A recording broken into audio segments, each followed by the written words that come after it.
Times have become hard. The general prices of things have gone up. Transport traveling is up, hotel accommodation is up, food is up, general prices of everything is up. In other words, what we are currently experiencing is inflation. Allow me to share with you how to avoid lifestyle inflation. Because at the end of the day, you need to enjoy. Enjoy life, enjoy a few things. So lifestyle inflation is key and very important.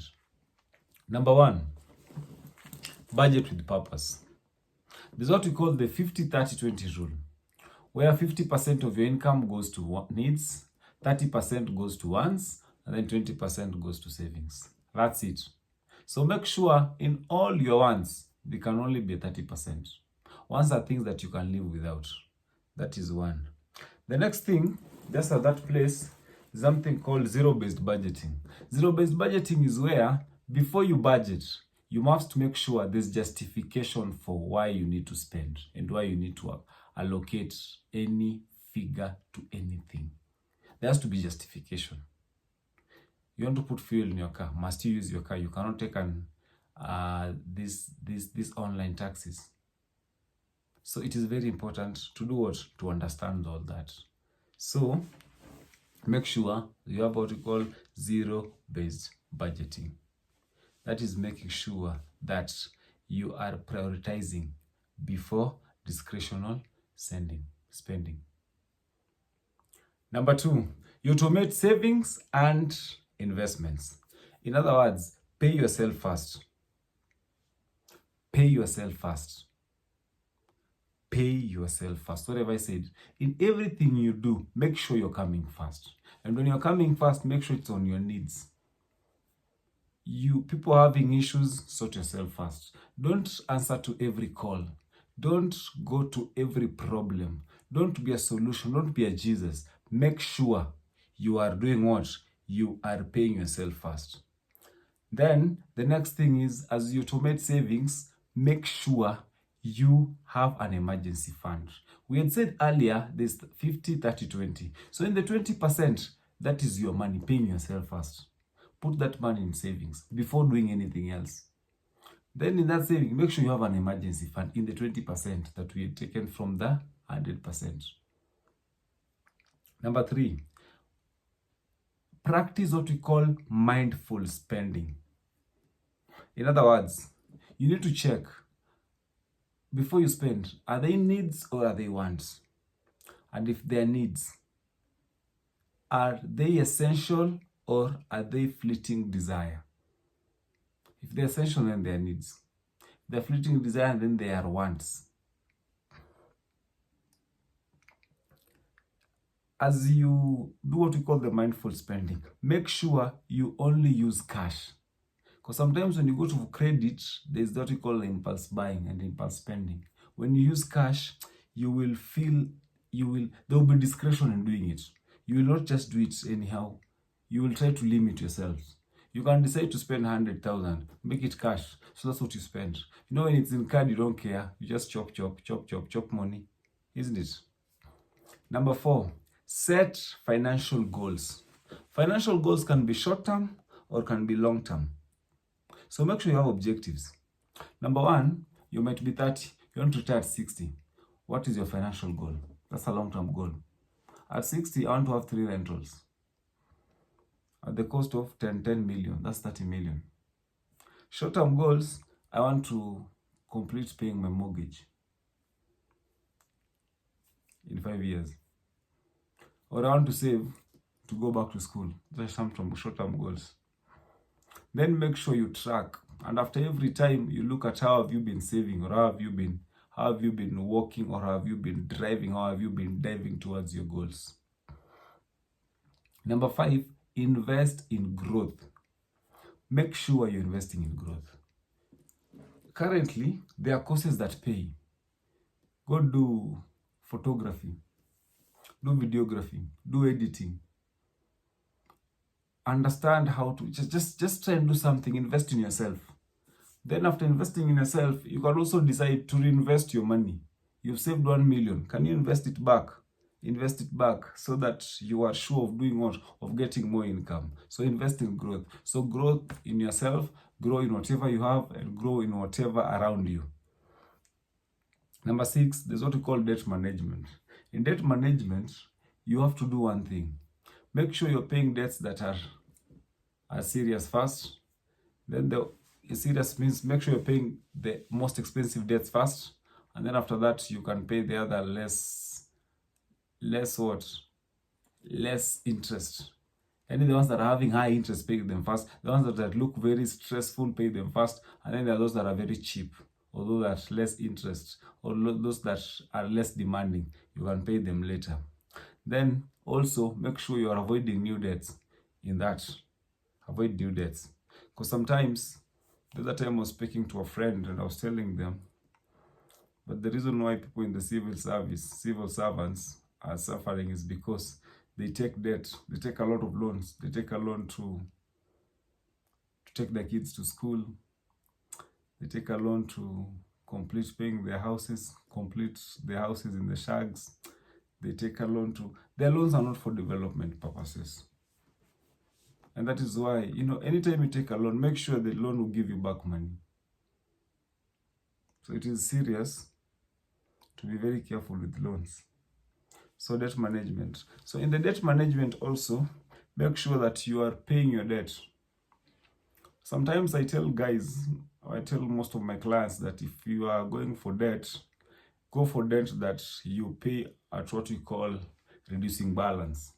Reducing balance allows you to pay off that debt faster. It gives you the morale. So that if you get money that you do not anticipate, you can just throw it in that pool and pay off your debt. Then as you'll be paying debts, make sure you're living within your means. If you're having some debt and you're trying to pay off your debt, you can decide to leave your car and just walk. Walking is healthy first, and then walking is going to help you spend less. Then number 7, there's what we call lifestyle adjustments. I love what a very great politician says, that it's only a fool who does not change his mind. So sometimes when you realize that things are not working, things have become expensive, you adjust very fast. Very fast, like it was not you. Every December you go to the Maldives and you realize that the flight tickets are very expensive, the hotel, the reservation are expensive. You can go to Mombasa very fast. You are driving an SUV. Then you realize things are not working as the way they are supposed to. Look for a small car and just run. Because the objective is to walk, is to travel while seated. It doesn't mean that you need that high-end car and things are not working. So make sure you do what? Make sure you have what you call the lifestyle adjustments. Very fast. Live below your means. You can maintain current lifestyle, maintain it, and save the profits or save the difference. Yeah, just go down. That's what we call delaying gratification. In delaying gratification, you can decide to wait for some time to buy something. Let's say, for example, you felt like you want to buy some good things. Give it like 30 days, 60 days, and then you can go buy. The 60 or 30 days will allow you to go around and shop, get the best prices, so that you can save, and then you buy it.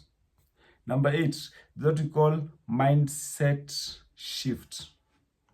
Mind shift means you can focus on non-material joys to reduce spending triggers. If you are somebody who loves going for road trips, that is what makes you happy, you can decide to do community work. Go give children some food.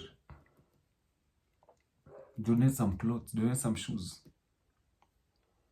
Then you can also, on the same point, you can also decide to ignore social comparisons. When everybody's thinking of the new car and the new jet, you don't go for that. Don't go for that. Look for something else. Look for something else to feed your appetite and make you feel good. As people think about cars, think about your papers. Number 9, regularly check on your financial reviews. Like, in other words, you can have a budget, a whole year budget. We're talking a whole year budget. So after every 1 month, 2 months, or 3 months, you can always just check on your budget, check on what is happening on the financial, like what is happening and what can you change, what can you adjust, how are you spending. So it is very important on that. What did you do last year at a time like this, and what is different from last year and now, and what is expensive? Because we're looking at lifestyle inflation. So what is happening now? So that will advise, or that will make you understand, or that will really work on you such that you will not make blunders.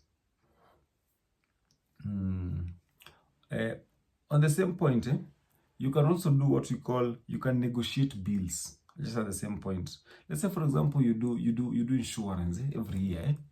So this year you can decide how much are they giving us for third party. They're giving us a 10K. What are other service providers giving us at? So you can negotiate with them. Yeah, partner, I'm not having that figure, I'm having this figure. So when you're doing the financial reviews, it helps you a lot. It helps you a lot. You can also decide to go to your mortgage and ask them, hey man, things are not working very well. So for the mortgage, I want you guys to help me do ABCD. Very important. Very important. They can also look at your subscriptions. Do you really need all these subscriptions? We can do away with some, or we can add some. Let's go to number 10, which is the last. That we call balanced enjoyment. Balanced enjoyment means you can decide to enjoy like 20% of your income every quarter. 20%. So that will help you understand that even as you enjoy, you don't burn out. You don't enjoy and start crying. You're enjoying and then you feel. Because at the end of the day, you only live once. And not everything will always work for you. You can decide to buy land. You can decide to make a flat at that needs like 100 million. And you're very sure even if you save for 100 years, you'll not get that money. So once in a while, just enjoy yourself. Sometimes you need to enjoy, you need to feel good. Because again, when a man is at peace, then they're able to focus, they're able to think, and they're able to do great work. So ladies and gentlemen, I've given you 10 strategies, 5 and 5, to help you, to make you understand that the only way to do it, the only way for it to work is by doing all that. It is not impossible. It is very okay. If you're having a problem with doing some of them and you need some help, kindly reach out to us. Thank you so much. God bless you. My name is CPA Richard Jubiesi. Shalom.